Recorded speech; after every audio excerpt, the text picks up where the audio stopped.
scary basement. Each week, me and my friend Roxy are drawn inexplicably and supernaturally into this basement, which is full of animatronic bears with razor-sharp spinning bow ties, a giant with an agenda, a flaming man drinking a pina colada, and this fucking beast thing that I don't know how to describe. I'm Mikey McCollor. And I'm Roxy Polk. Roxy, let's start out, as we always do, with the scariest things that happened to us this week. What went down in your life, Roxy Polk, outside of the scary basement that spooked you to your bones? So it wasn't so much a spooky thing, just something that made me sad was I went to my favorite takeout place. It's like a Hawaiian place, but they serve like Japanese dishes. I love their chicken katsu. Sure. It has mac salad, really good. Normally, I don't do takeout because it's a way to save money, and also I would have to get out and drive across town because then it's like double the price if I had someone else deliver it. Mm-hmm. So I was like, heck yeah, I'm gonna get this takeout, and I'm gonna watch a horror movie double feature, and it's gonna be great. I'm gonna like pamper myself this evening. Ate that takeout, it made me sick. So I was sick the whole rest of the night, and I'm also like, What happened to my favorite place? What? Oh no. Roxy, that is so scary. It really was. So now I can't really go there anymore. And I wasted an entire, what felt like a day because I was not feeling great the next day after that either because of that. And that was, if I remember what you told me was going on, that was right before the small creature burrowed out of your stomach. So it must have come from the food. Yeah, now that you're saying that, it makes a lot more sense, actually, what the cause of it was. So at least it's gone now, so I don't have to worry about it, but I don't know where it is and what it's doing, and it's probably not up to anything good. Or tracking me like an alien. He is lurking around in the basement, this little salamander-like creature that I know you told me came from your belly. Yeah. Roxy, this week, I'll tell you, my car, it's always car things. Oh no, something happened to your car again? I parked my car and it just started smoking from under the hood. It was just smoke coming out. And so I was like, that's not great. And so I just, I locked it and left. What? I was like, I gotta go to I was going to the Starbucks coffee shop to write a little bit. Was this today? Was this no, like an hour? No, this was a couple days ago. Oh, okay. Well, still, that's also bad because then did you just use your car like it was nothing after that? No, I took it to the mechanic. He first of all replaced the coolant tank, but also he discovered there was a small cinder beast in there. It was a beast that is a flame, and he is perpetually burning. So once he got rid of that, then the smoke cleared right up. You gotta check your engine for that more often, Mikey. I think this happened to you already before. You should have known this.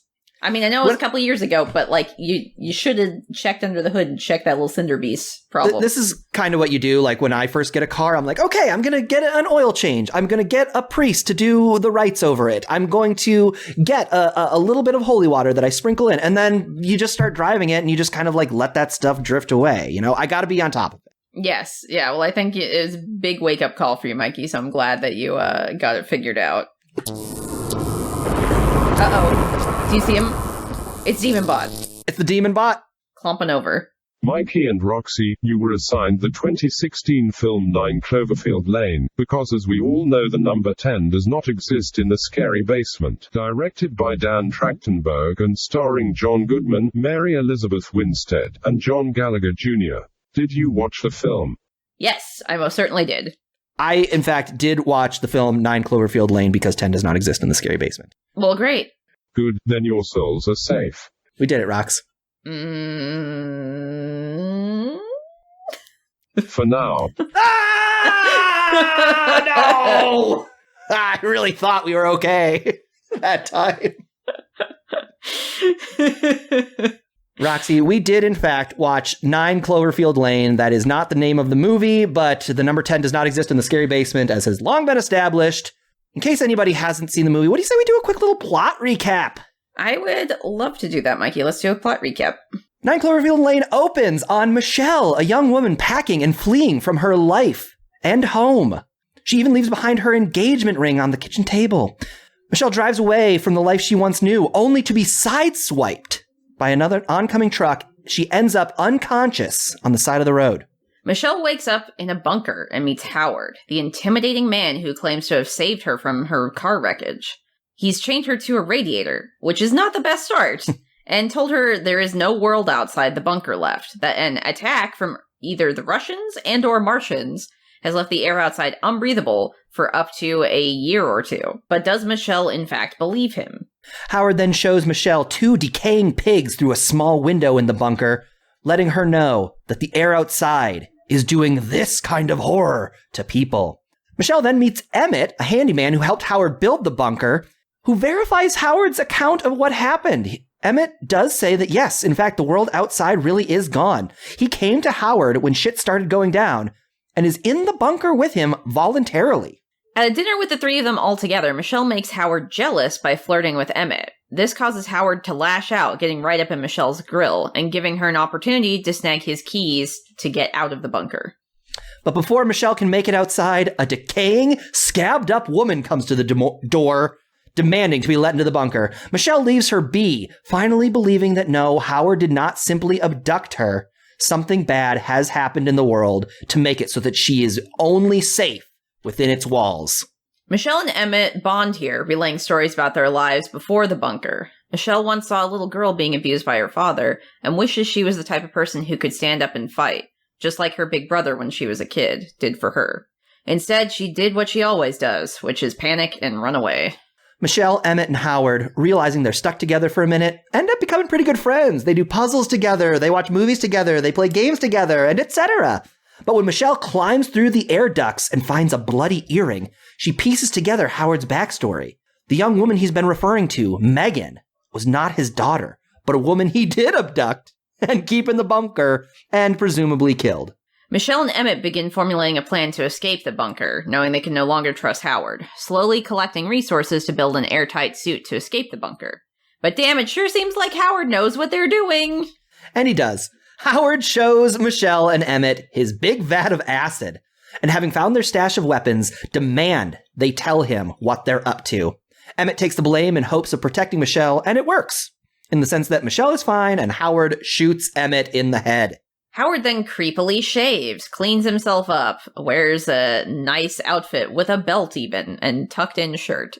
Excited that it's just he and Michelle now. But Michelle ain't gonna take this lying down. She finishes the suit she had been working on. But when Howard finds out, she flings a barrel of acid at him and heads for the outside world through the very vents she was crawling through before. Michelle escapes the bunker, only to find that, dang, Howard was right. There really are aliens out here doing chemical warfare. Michelle goes toe-to-toe with an enormous alien creature before defeating it with a Molotov cocktail. As she drives away, Michelle hears a call over the radio asking for anyone with medical or combat experience to find their resistance group and push back against the invaders. Deciding she will no longer run away from her problems and her life, Michelle takes control, turns the car around, and goes right off to join that fight. Boom! That's 9 Cloverfield Lane. A great film. Yep, that's 9 Cloverfield Lane. It's the title. Yeah, that's the title. While she's driving off, Michelle runs into a mailbox that knocks over, and it says that Howard's address was 9 Cloverfield Lane, and it's like, okay, great. It doesn't really add anything. It's just I kind of guessed. Also, I didn't care. Roxy, I love this movie. I love it so much. I love it too. It's very good. And this is my second time seeing it. First time was a while ago. So this still felt relatively fresh. I remembered some things to a point, but I forgot stuff how suddenly Emmett just gets fucking shot there. I was like, oh shit, I forgot about this. And the pacing in the beginning is so good. The way there's no dialogue and the way it's showing and telegraphing everything. Cinematography, shot choice, so many good things. There is such a great job of without words showing us what type of character Michelle is right at the beginning as she's MacGyvering all of the little things that she had packed with her that she now has in her backpack to get out. She figures out she gets a hold of her phone, first of all, using the IV drip. She starts whittling down one of her crutches that she gets, hoping to stab her pursuer. She has a single match and she lights it on fire. She's so resourceful. And it's smart. It's fun to watch a protagonist who is smart and doing everything they can to escape the situation instead of it just being it feels more like a real person instead of someone just being like written as a character to do these things. Yes.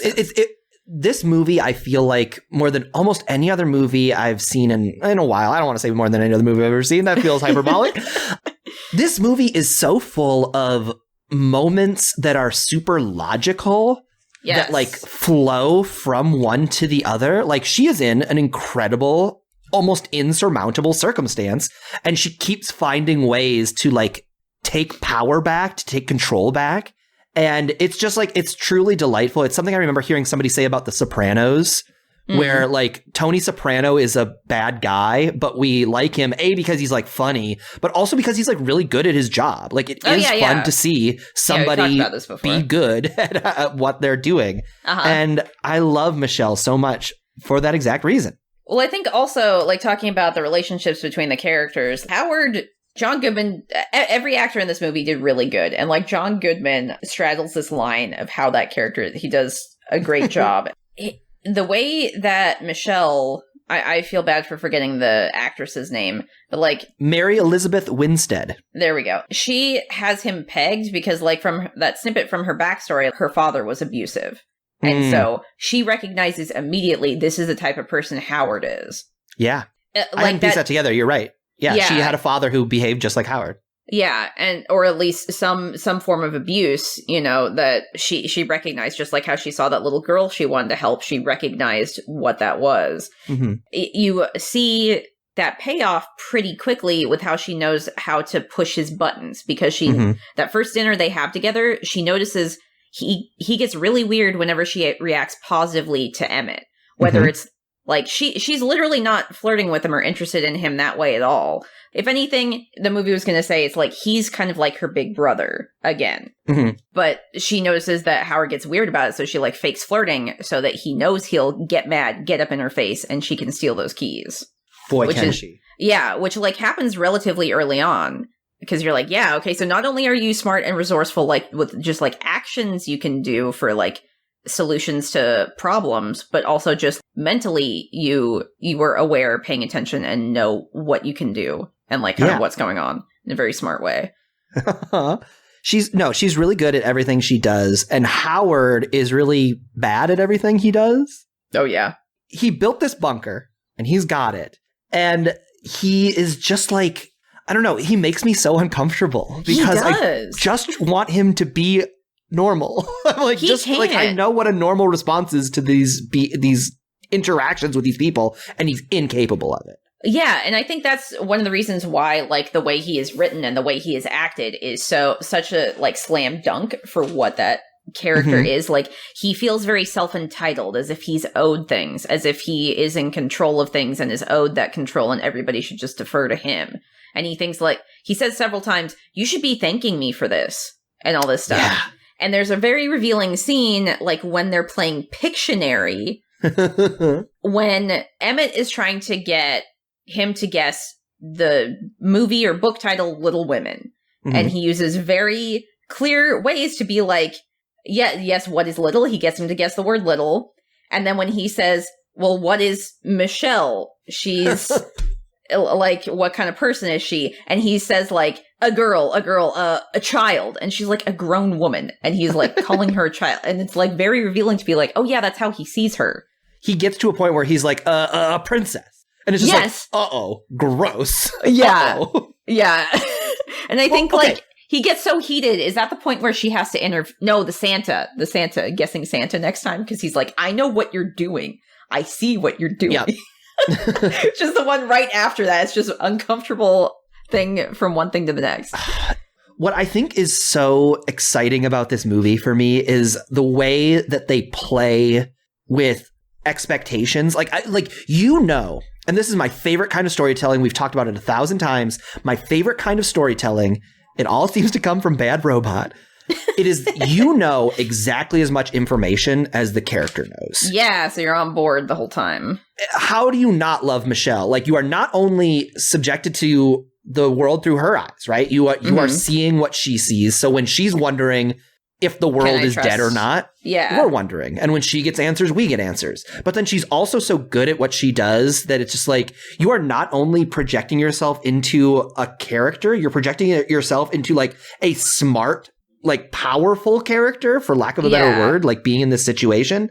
Who really is like in this tenuous position where like there's a large man with a gun who could kill her at any moment. So like she's powerful in a sense that we know, but we also know that like it could go away in an instant. So you're like on the edge of your seat wondering what's going to happen to her. And similarly, like Emmett does not get as much development because it's more about the cat and mouse like dichotomy between Michelle and Howard. But like because Emmett is a very empathetic character and he has kind of like one story about his backstory that you kind of get him pretty instantly, and he is like Michelle's only support system, the only person she can actually talk to.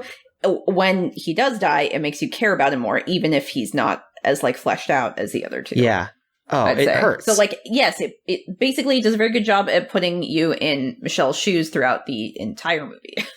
And I will also say it does a really good job of making you question what the truth is, both in terms of what's going on outside the bunker, and I would argue more effectively, and it seems like more impressive that you can put off, the truth about Howard. Yeah. There are scenes where it's like, I really like Howard. When she like stitches him up, and when they like are... Talks about his daughter the first time then too, I think, right? Yes. Yeah, that's when he talks about his daughter, and when he like... I mean, they pull this almost like storytelling jujitsu where it's like he's been so unsettling. And then when he comes to her and like confesses, like, I was trying to get home. I knew about the attack. I was racing and I'm the one who sideswiped you and knocked you off the road. And it's like, oh, it's kind of like bonding for him to like be vulnerable with her. And then that's when we get... like he was taking responsibility for the actions he did and like paying that forward to be like, well, I did this, so I have to take responsibility and make sure she doesn't die because it was my fault. There's a scene, and it's where we reveal that John Goodman at least is telling her that Megan is her daughter, where she asks him, she says, Megan, was she your daughter? And John Goodman, the way he plays it, he like takes a beat and he's just like, yes. And then he skedaddles. He oh my God, I didn't away. Even register that the first time. Okay, it's the weirdest performance. It's like the weirdest choice. He says it in a way where like he is like squeaking it out, and then he's like having a conversation with her, and he just like turns to the left and bolts like a cartoon character. Like, I mean, he's so awkward. Like, so yeah, I wonder if like the first time I watched that, and like on this rewatch too, because I had kind of forgotten like what the twist was with Megan. I wonder if I just thought that was like, oh, he's having a hard time talking about her because he lost her, is where maybe I thought that initially. But like when you actually know, like that reading of it that you were talking about, he's just trying to piece out there so he doesn't have to say more details that might catch him in a trap. Exactly. And that's what's so good about this movie. It's like it gives you pieces of information that could mean a lot of different things. Yes. Like when she first looks outside and sees that the truck is sideswiped, and she like has this flashback, she's like, oh, that's the truck that ran me off the road. We're like, Howard's definitely a monster. And then the next scene, they're like, he admits to it and kind of has a reasonable explanation, and it's like, Howard is not a monster. Like there are these moments, it is such a clear, like this is rudimentary storytelling, but it's such clear show not tell. Yeah, we're getting pieces of information and we're making these inferences along with Michelle, but we're being told that like what we are seeing is not quite what's true. Yeah, I feel like that it's respecting the audience in that sense where they don't think you're dumb. They think you can track it. And then also, you know as much as Michelle knows. So it's engaging in that way. And I think another thing that they do to show like Michelle's perspective, a lot of times you will get close-up focuses on hands or like things that people are doing. Particularly like with Howard's hands where he's doing something where you don't know what it is. Because like when you think about like a child thinking about being hit or something, you know, you're going to be looking at the thing that is going to hit you. Yeah. So it kind of also puts you in that mindset to be like, oh yeah, she's used to doing this. She's used to looking for these things. And it's just... Yeah, I hadn't noticed that. Yeah, it's a really interesting choice, like cinematography-wise too, because it gives you these different shots and makes it feel even more claustrophobic, which they are in this claustrophobic bunker. So it reinforces that as well. Dude, that is my favorite kind of... It's my favorite kind of storytelling, not only just like riding along with the character, but also this kind of storytelling where you just strip it all down. Like, you can't have a character pop in and deliver a pizza and be like, well, what's going on with your weird friend Howard? Like, it's all coming from these 3 characters, and that's all we can do. That's all we got.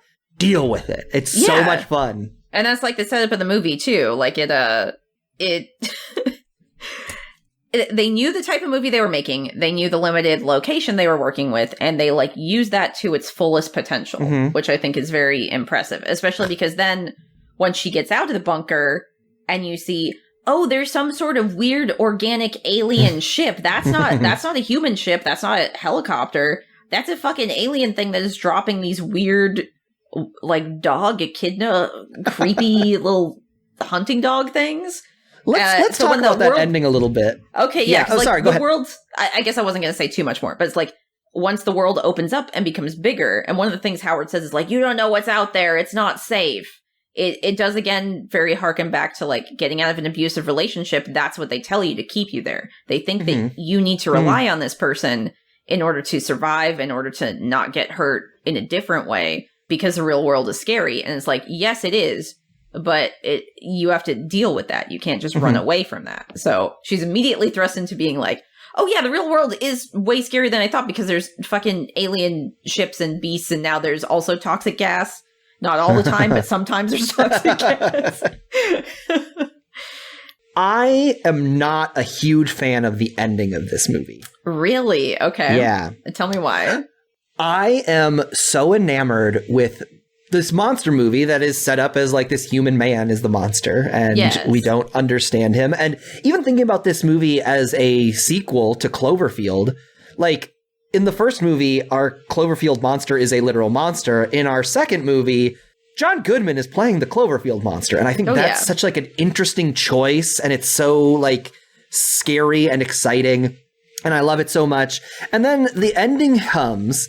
And first of all, the abusive guy is kind of right. Like, that to me feels sticky. It's just like, it's more, I felt like it furthered what was happening before, because some of the things that Howard was saying were correct, but he was also lying about things. So that's it's like, true. he said the sky is poison all the time, and then she learns it's not, takes off her mask, and is like, okay, that's okay. But then you do see the gas clouds, and it's like, he was just theorizing, throwing shit out of his ass. He didn't actually know. He was just throwing out random guesses. It's more like he threw stuff at a dartboard, and like, just like, you can't tell the entire movie, is he telling the truth or not? That's why you're still, when she goes outside, you're like, wait, is he right about what thing is he right about? That continues you're even right. after he's dead. It is one more twist of like, what is the truth of Howard? Yeah. Which I was very interested in. The thing that makes it tricky for me is that the ending of this movie has big hat on a hat energy, which is this writer's term where it's like, you wear a hat, but how utterly bizarre would it be if a guy came in wearing a hat on top of his hat? We'd be like, what the fuck? And it's the idea being that like, one unusual thing in a movie is cool. It's like, that's what the movie is about. When you add a second truly unusual thing, it's just like, it's confusing and muddled. So there is a movie, obviously, it's most of this movie, where a young woman is abducted by a murderer, and she's stuck in the bunker with him. And then there is also a movie where there are aliens. And the fact that like it's bonkers. Like, there's an entire genre of movies like Kiss the Girls and Along Came a Spider, where it's like, this is just about young women being abducted. And that's a crazy fucking thing, but it does happen. And that's what the story is about. And then there's obviously a bunch of alien movies. For both of them to come at the same time, it's like, talk about bad luck for old Michelle. She not only is going to get caught up in this alien situation, but the guy who catches her is an abductor. It's just like, that is like, it's two unusual things that I like. You buy, of course, that one unusual thing happens for a movie to happen, but for an unusual thing to also be another, like two 1 in a million things to happen right in a row. For me, I'm just like, I don't mind it. I like it thematically. I will say, because like, I think I like a lot what you were talking about, this idea that like the world is tough and she's going to have to fight for it. And that's like, it's a really good way to show her character progression. Yeah. But just in terms of watching that movie, like, that ending is so much less scary to me and kind of stupid. And I'm just like, all right, it would have been cooler if John Goodman burst out of the wall and he's like, I don't care. and then he got hit with the gas and he was chasing after her. Like, that would be cool. I think it focuses more on Michelle's story in that way, because it's like, she fought this monster. There's still more real monsters in the world. Like, just because John Goodman is dead and she overcame that doesn't mean that, like, monsters go away. But now she's more equipped to be like, well, fuck you too. It felt like such a power escalation and like a triumphant moment where she was like, this thing that I brought, like the alcohol that he said he left outside that I brought with me, which is like one of the first shots in the movie. There's like this very specific bottle of alcohol and then like this lighter, which I can't remember if is engraved or whatever, but like these objects that she had before, she now knows how to use these tools, improvise a fucking Molotov, throws it in this weird organic spaceship thing that she has no idea if it'll work or not, but is like, it's all I got, but I'm gonna fucking do it, and I'm gonna be like very confident about it. And it blows up and drops her, and she's able to get herself out of that situation. And it's such an escalation from being like Howard to then this giant monster. It felt like she had mastered herself by that point. You feel like you have a lot of confidence in her. So when she's given that choice at the end to go either help survivors or go to a safe place, you're like, I know what she's been through. I know she can do it, and she's going to fucking do it, isn't she? And then when she does, you're like, hell yeah, go do that. Even though you're kind of convincing me. Okay. Well, I'm glad I can, because I liked it. I like all this stuff. I like all this ideas. It was when I was actually watching it, and the fact that there's like a stealth section, and like I also like that too. It. Like, I like sci-fi stuff, so I was like, this is fun that this is the twist, because they could have just been like, it's Russians, or it's nothing. And then they chose, like, the most interesting thing to me, which was like, no, it's fucking weird aliens that you don't understand. You have to fight it so you don't die. Go for it. As I was watching it, and there's, like, that scene where she first, like, climbs up on the truck and sees the bizarre ship. Yeah. I was like, that was enough of the ending to me. Like, that does enough for me. That was like, I got the shock cut there. Okay. Yeah, if it had been like, oh, that's kind of like a Twilight Zone ending. It's like, oh, there really is a thing. That would be like, okay, that's kind of weird and cool. I wouldn't have really loved that either. But you don't see her make that, like, character choice, I think. Or, like, the character escalation and choice, which felt important. There's probably no way to do it satisfactorily. I was just, like, bored. I was like, all right, now there's CGI monsters. There's no humanity to them. Maybe if the monsters were, like, kind of cute, but also, like, clearly were child abductors, I'd be like, okay, now I'm interested in this. So when you see the monsters a little more clearly, they're not like the monsters from Cloverfield. So I think saying that, because there are like monsters in Cloverfield, there's smaller ones that could have been that, you know, but you don't see those, so you see something different. And I'm not sure, I'm assuming none of it was practical effects, but maybe some of it was. Like, I remember when we did Attack the Block, I looked up like the CGI and how they did that. So they actually had like people in suits that were like hopping around like gorillas kind of. Oh, yeah. And then they would CG over that. So it felt a little bit more grounded. So I don't know if they did something like that here where it's like partially or whatnot. You don't get to see it up close too much until like it's kind of like yanks her mask, like tries to bite her face, but instead gets her mask when you get like a real big close up. But yeah, like in terms of it connecting to the Cloverfield universe in general, it had been so long since I'd seen the original Cloverfield. I watched a couple of other theory videos and stuff that people made. I can't specifically point to which creators, so apologies for that. But they were talking about how, again, in this very Lost kind of way, they were going to make smaller connections between them. And there's like 4 major companies that are like in charge of keeping track of things or like invested in this universe. And like each movie was going to be about someone who was connected to one of those companies. So like Cloverfield 1 was Slusho, which is like the energy drink that was made of, the secret ingredient was aliens from the bottom of the ocean that is the Cloverfield monster. That rules. So the main character from that works at Slusho. And then this movie, 9 Cloverfield Lane, John Goodman's character does like telemetry for satellites for, one of those companies. One of like 4. I think I wrote it down because I noticed it. It's a very weird shot. Bold Futura. That's it. Yes. Yeah. And there's even like a fake website where he was employee of the month at 1 month. So it like dates when he was there and between when he left and when the event happened and he went into the bunker, essentially. So it kind of dates that. And there was also like other ARG stuff. Like, it made me really excited to be like, man, I wish they had done something else with these other movies instead of just doing a weird direct to Netflix movie that just got Cloverfield put onto it and didn't really feel like it was integrated the same way until maybe post or like after many rewrites. Like it was never what's interesting is this movie was not originally going to be a Cloverfield movie. Yes, there's also that too. But it does feel like, I don't necessarily care if they're narratively connected, but this idea that there's sort of these anthology stories that are dealing with different kinds of monsters is what or was maybe the same fascinating. events but different. I haven't seen the Cloverfield Paradox. Have you? Yeah, it's on Netflix. Like, so if you have Netflix, you can watch it for free. I won't. Yeah, that's fine. It's personally, I would not. Yeah, personally, I would not recommend you spend your time on it. Maybe watch a video summarizing it. It was a big letdown, which, like, I love space stuff. I love sci-fi stuff. And was like, this could have been really cool. And then it was not. It even deals with, like, different parallel universes or, like, timelines, Mikey, to an extent, which That's I think my jam. Exactly, which you like. But still, I wouldn't recommend this movie to you unless maybe it's on the background while you do something else, just because you're kind of curious to see how it breaks down. That's unfortunate. And it felt like also them making that movie part of the Cloverfield universe feels like they don't care about this anymore. They're not really going to do Cloverfield stuff anymore. We're not going to get like the other 2 or 3 movies involving like an employee from one of these other companies. And then there's going to be like a final one or something that has a greater mystery or puzzle box or something. You know, we're going to have the lost numbers. God, I want the lost numbers to come back. I will say, I think what sounds to me about a movie I haven't seen, what sounds uninteresting to me is kind of getting into what is uninteresting to me about the ending, is this movie, 9 Cloverfield Lane, is so complex and it deals with human complexity. And I guess is kind of the thing that Act 3s of movies have to do. It's why everybody hates, like, the Marvel movies have to end with a big CG battle. And it's like, yeah, they do. That's always like the least interesting part.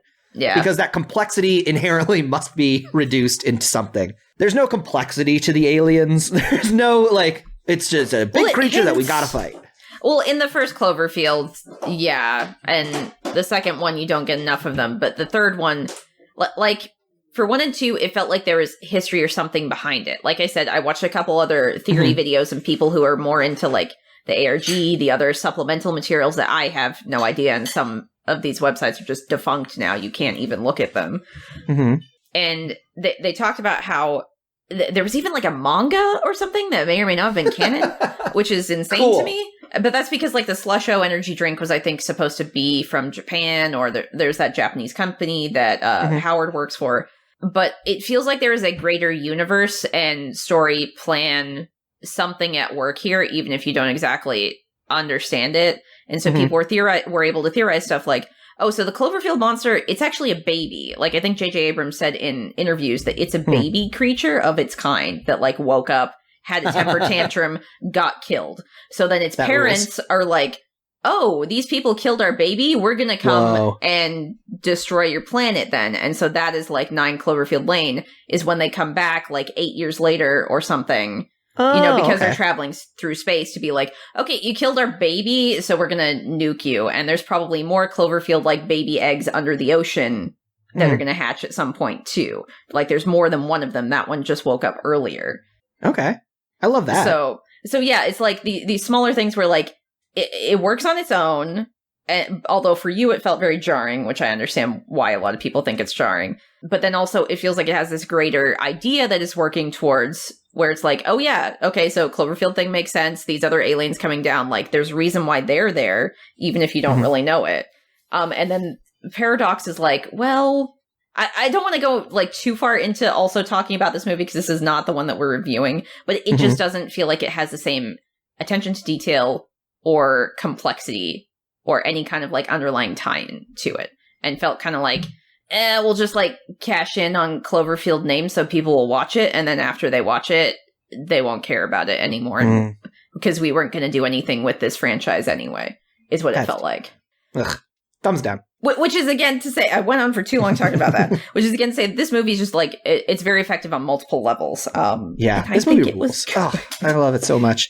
And, like, the big idea, sorry, I guess we talked about that basically. Is that where That's what I was going to ask. What do you think the big idea of the movie is? What deep human fear is this movie poking at? It basically tells you, which it does a very good job, like, our main character herself says it, like, she ran away when things get tough. The beginning of the movie has her running away when things get tough. And she just decides she's not going to do that anymore. She's actually going to face it head on.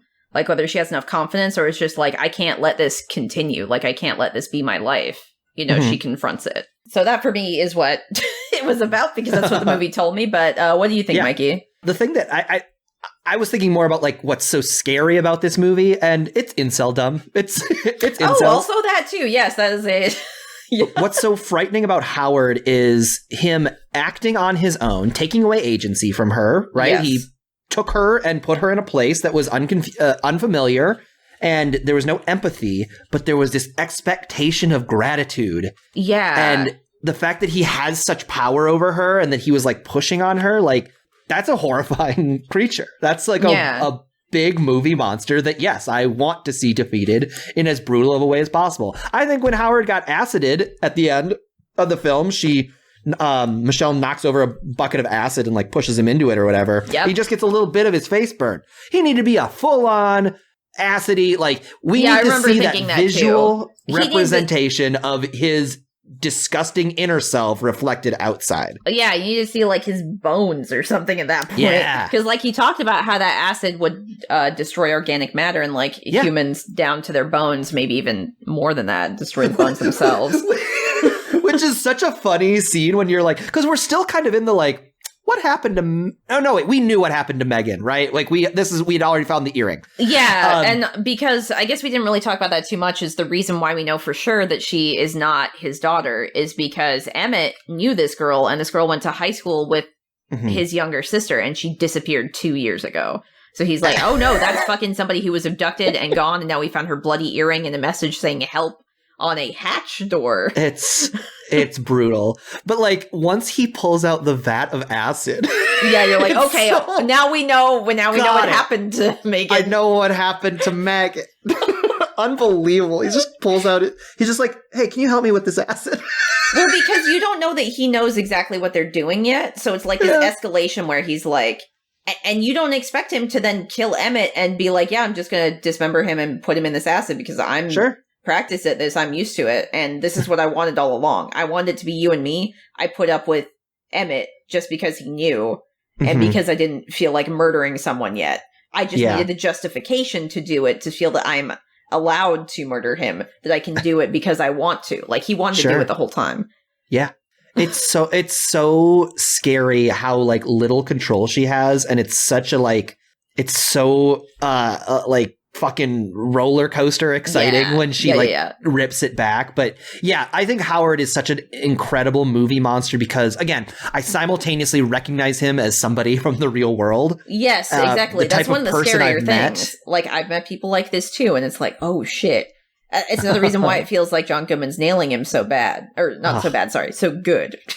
He's so fucking good. Yeah. And him just being, like, physically larger and taller and then having a gun when you first meet him, like, it puts him in a state of power over her immediately. And you're like, you know what else? Oh my God, I hate this.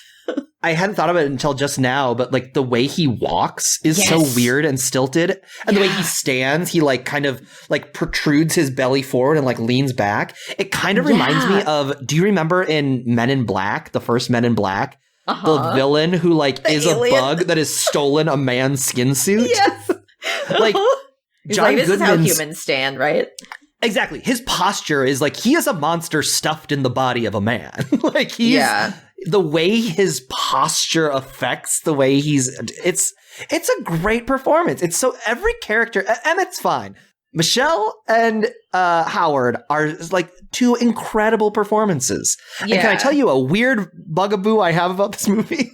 Sure, as long as we talk about the dance that John Goodman does and how that came about. Oh, wait, which dance? So the minute you learn that he is a murderer who has captured this girl, murdered her, and she's disappeared, can no longer be trusted. You know, like, you get that brief time when they're, like, living like they're friends. Like, you know, like, yeah, we'll get through this. Okay, I thought you were bad. It was, like, my bad, but it made sense to think that way, but now I've changed my opinion.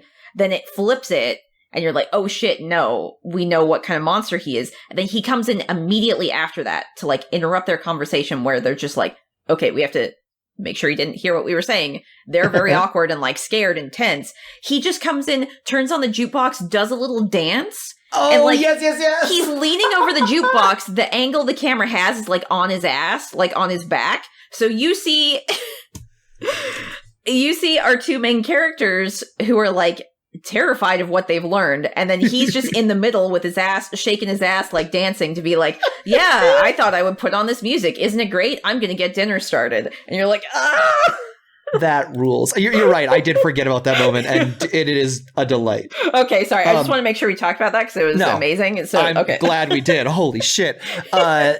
The weird bugaboo I have about this movie, and I think it's only because I have just recently started wearing contacts, but now I'm hyper aware of close-ups in movies when I can see these people's contacts in. Oh, so like the very first scene when Michelle wakes up in the bunker, it's so close on her eyes, and she's like, her eyes are the most incredible actor eyes in the world. She has the best eyes anyone's ever had. Yeah, they're very large and expressive. And I can see her contact lenses, and I'm just like, did you sleep in those? Uh-oh. That's going to be itchy for the rest of the day. Well, that's no good. Roxy, do you have a question for me? I do. So, this movie, our main character does a lot of improvised constructing of things she needs to survive. So I was wondering, if you were leaving town and taking stuff with you, just like naturally, what would any of the items that you would have like naturally taken with you help you fight the Cloverfield aliens? This is such a great question because it gives me an opportunity to keep it pure, to think about like what I would take with me. And it's like, yeah, I would grab my backpack. I would throw my laptop in there. I would throw my Nintendo Switch and probably my charger. I got a little photo album that my grandma made when I was a baby that had a lot of pictures of me and my grandparents that I would grab. I'm just kind of glancing around my room because, again, I would only be able to take the things that I have right here with me. Yeah. And then I would grab, I got a little tool kit. I got a little that I would probably bring with me if I was just needing, backpack space is at a premium. So this is like a small little compact toolbox I have that I would probably toss in. But it's like you don't know about the alien invasion. Basically, the way Michelle was like, I'm leaving this relationship. I'm packing up my life and leaving. So you would take like that's what I mean. Things. I would take that because it is by far the thing I have owned the longest. Like I got it. And not that I have any sentimental attachment to it, but like it's just like this little gray tool chest with like a bunch of screwdrivers and Allen wrenches and stuff. Okay. And because usually when I move somewhere, I throw away a lot of my stuff. And this is something I've known about you, actually. That's a good point. Like, since college, you've been this way. I remember when you, like, moved to LA and were getting rid of everything. I was like, even your Firefly box set? You don't want to, like, take that? And you were like, fuck no, I don't want that. I was like, okay. My mom growing up, it was one of those things where, like, you look back on it and it was like, oh, my mom was a hoarder. We had, our basement was just full of boxes and boxes of stuff. And I was just like, oh, yeah, that's just what you do. And then, like, realizing, oh, I don't need any of this stuff and I can throw it away. Great. But the reason I think I would take the toolbox is because that's something that like is just small enough that I've not ever thrown it away. Just because it's like I need tools pretty infrequently, but I would probably grab that. And so I think that would save me. I think that is the one thing. Like I could use my Nintendo Switch charger to like grab the base, like the cord, and then like whip it around and like hit it with the, like, because it's a block, right? It's a block. Yeah, but it would come detached from the cord before you could ever get it hidden if you're flinging it around like a flail. That's a good point. But I think, maybe you get one good hit in there if it didn't. Yeah. Okay, so I got one hit, and then I got a toolbox that does have like a box cutter. It's got like a little like kind of box cutter. So I could slice at him. I mean, like, just having a, like, hard metal object that you can wield as a weapon, like a wrench, even, like, that's going to be helpful. And, like, if you need a wrench, then you got a wrench. To repair the truck, to drive away. Exactly. Yeah, I think I would have, like, if it were, like, a video game, I would have, like, 3 uses. Like, 3, like, like safety items. Like in Resident Evil, you would have like a knife equipped, and if a zombie bites you, you stab it in the head with a knife. Like I would have 3 times that I would not be instantly killed the first time a monster saw me. And there you go. How about Perfect. you? What would you pack up, and what would it help you do against the Cloverfield monsters? I think, sadly, I would definitely not do as good as you because I would be like, bringing my electronics. I'd be bringing like game stuff. So Mikey is very minimalist, but I am like a collector. I guess so. Yeah. I'm not afraid to downsize and like get rid of stuff. I'm more of like trying to pare down to be a collection that I actually like this stuff instead of just like hoarding things from. I don't just buy a Resident Evil Leon figure because I want to own all of them. It's like, if I like this, yes. If I like this and can afford it, yes. If I don't like it or can't afford it, then no, I'm not gonna like go out of my way to acquire a thing just to acquire a thing. That's how I am with Funko Pop. If I was an acquire things just to acquire things, I would have so many Marvel and Resident Evil Funko Pops, and I'm proud to say I don't have a single one. Good job. Congrats to you. And like Funko Pops are normally horrifying to look at anyway. The only good one I will say is the Resident Evil Hunter one looks cool. Like the Hunter is bigger and actually looks like the Hunters. Everything else though, no thank you. Yeah, gross. But so I'd probably like take stuff like that. Like, oh, I like this plush doll or this, again, figure of Leon Kennedy. Cool. if I'm leaving town, or like my PlayStation. So like the only thing, like you said similarly, would be like my electronics cords, because of course I bring my laptop and my drawing tablet and all this stuff and my like recording equipment. I'm gonna stream because I don't know the world's ending, so I'm gonna take my fucking webcam. I guess the webcam is pretty solidified into that cable, so that could be used as a flail, but it's much smaller and less heavy than a Nintendo Switch, so it wouldn't really do much. Yeah, Roxy, I love you. I don't think that a PlayStation 2 copy of Dot Hack Volume 3 is going to do a lot. It really won't unless I can like fling the disc really right and like get it in its eye, or if I can get on the back of it and choke it with like a PlayStation 2 coax cable or whatever. So yeah, you've convinced me. I think you're going to be okay. I mean, if I am ballsy enough and athletic enough to jump on the back of that spiky echidna creature, yeah, I could kill that thing maybe. I believe it. Roxy, on a scale from 1 to 9, because as we have absolutely established in this episode, the number 10 does not exist in the scary basement.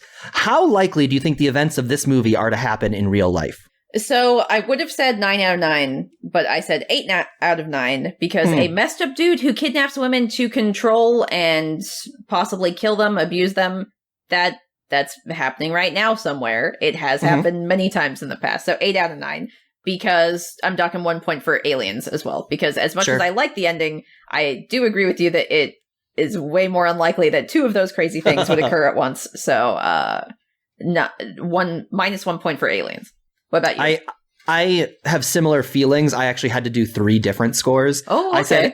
I said a 9 for Abductors, because like you said, that happens. I said a 4 for Aliens. That might happen, but it hasn't happened yet. Don't have any evidence yet. The fact that they would happen together, I actually gave it 2, because I guess if it's a worldwide event, like if it's happening to absolutely everybody, then the odds of getting both of them happening at the same time is similar to the odds of getting abducted in the first place. But nonetheless, I would argue not super likely.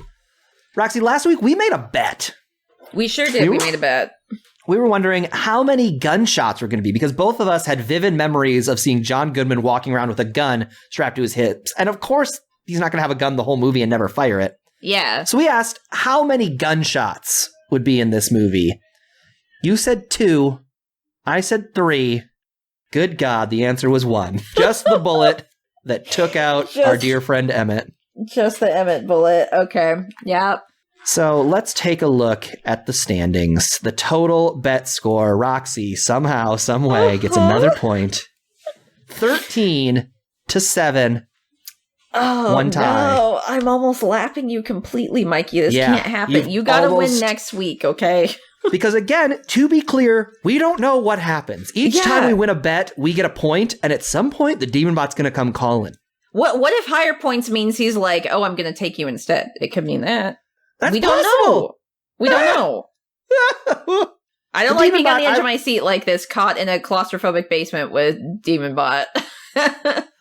I will say, in defense of the Demon Bot, he's a pretty straight shooter. He's not big on the like surprise twist. I said to collect bet points, but surprise, you were supposed to not collect bet points. We don't know that this isn't the one time he's been saving it, but generally he's been like, hey, watch this movie and I won't kill you. And he has honored his word. So I respect him for that.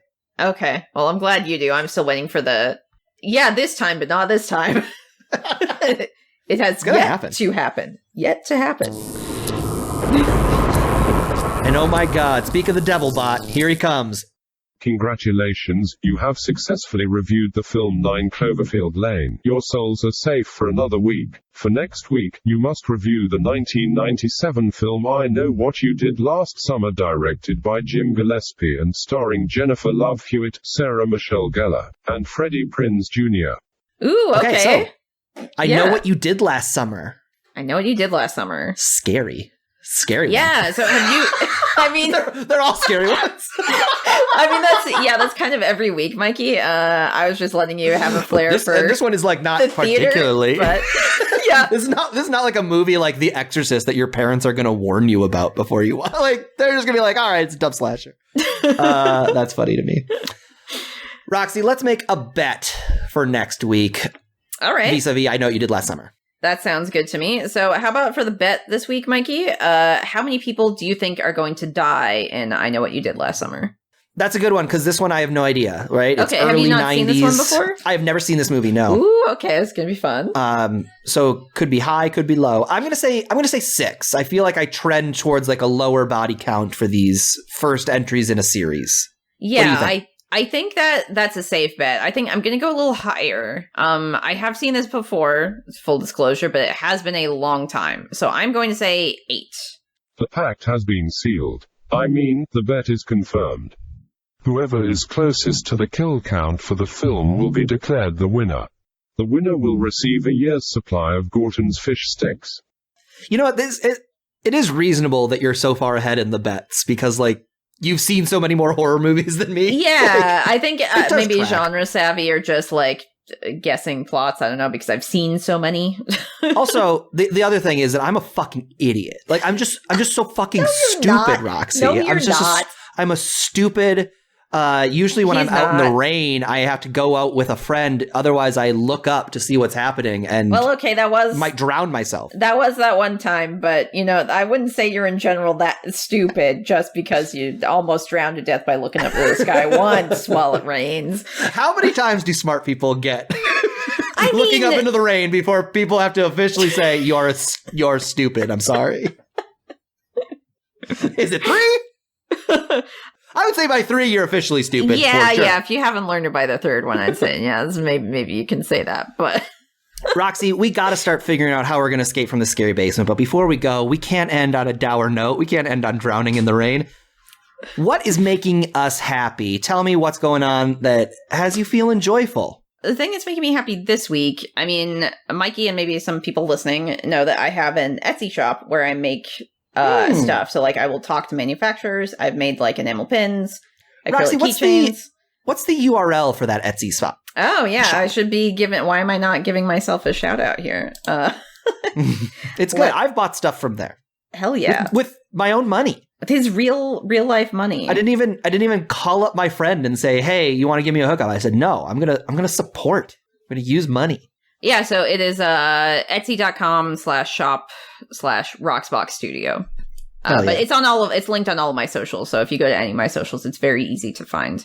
But so what was going on with your? Oh what's going on with it? I mean, like all of the stuff. I think I make all of the art by hand, but I will contact manufacturers to make any of the other stuff, which is the second part of it. Mm-hmm. And so I just got into finding that there's like a whole subset of people making stuff, which is like professional made like plush. So like if there's a character from a game that you like, you can just talk to this manufacturer and give them some drawings and you can make some of these. Whoa. And like they're kind of like not, if the license holder got a hold of you, I'm sure they would have something to say about it. But it's usually like made in like small little runs, of usually 50 to like maybe 200 or something. It's mostly just like fans making stuff for other fans and just being able to cover the cost of making this thing and share it. And so I've been finding like a number of like makers making these like cool plush dolls and stuff of like favorite characters that like the people who make the property of thing, whether it's like a game or an anime or something, like they should be making this thing. And these makers are filling a niche. So why not? And it's usually always got such care and attention to detail. They look great. I pre-ordered a couple, gotten some in the past from like Fire Emblem. They're very good. So I'm just happy that those exist and that people are working really hard to make something they care about. I love this. What about you, Mikey? What are you into? Roxy, what's making me happy this week is AGDQ. Are you familiar with this? This sounds extremely familiar. Video game related, correct? Yeah, it stands for Awesome Games Done Quick. Yes. It's okay, God, I feel so a speedrunning event. Getting that immediately. Yes. And you happens, love speedrunning, Mikey. You love it. I love speedrunning. I love this event specifically because they bring together all the quickest players of all of the best games, and you can see them play through a video game as fast as possible. And somebody at this most recent AGDQ played through Metal Gear Solid, a game that I just played through again for the first time in a long time. That's right. You did. Was the last time you played it when we were in college together and you did like that marathon of all four of the games? That sounds right. Yeah. When we were in college, I sat down to play all the Metal Gears, and like at me and my roommate's house, like we were just all hanging out during like finals week or something. And like my other roommate, who is Francesca, who's a dear friend of both of ours, she's a lovely person. I think she graduated the year before, right? So I think it was like finals week for you and me, Mikey. Right. She's like, we're gonna play fucking Metal Gear, and Mikey's gonna get mad about it. I got so mad about it. And you know what? When I played Metal Gear again just a week ago, I got mad about it again. The ending is anger-fying. It is anger-inducing. I didn't remember the tipping point being in Metal Gear 1 for you, though. It was Metal Gear 3 that I really remember. That, like, final chase scene in Snake Eater that you were just like, it was like 2 or 3 a.m. You're like, why the fuck do I keep dying here? It's so stupid. I'm on this, like, hovercraft or something. I can't remember what it was. Oh, man. But that is exactly what happened to me at the end of Metal Gear Solid 1. There's also a car chase scene, and it really has not aged well, and it's so hard. And there's a clip on my Twitch channel of me having the most anger I've ever had online. Okay, I'm going to have to look at your VOD and look at that clip. Yeah, you should. Yeah, actually, hey, speaking of shout-outs, what is your Twitch channel, Mikey? That's a great call, Roxy. It is twitch.tv/Mikey McCollor. Hell yeah. And it's linked on all of your socials as well, too. So if they're like following you on Twitter, they can probably... Right. It's the same. The spelling is the same. Go watch Mikey streams. My whole thing with AGDQ is they played through Metal Gear Solid and did things I did not know were possible. There's a sniper boss you have to fight, and they figured out some glitch where you can just run up to her. What? And, like, really? Punch her. Oh my god, does she just die in like one hit or something? Or she just... No, it's like her health goes down the way it normally would if you were punching her, but she's like... Because they never designed you to get close enough to her, her body is twisted in such a way that, like, she looks really good, like, through a sniper rifle scope. But when you get up close, her body is all deformed and twisted sideways. That's amazing. I love shit like that. It's very funny, yeah. And it broke my brain, and I was so excited. And the fact that I had just played through it before made it a great experience.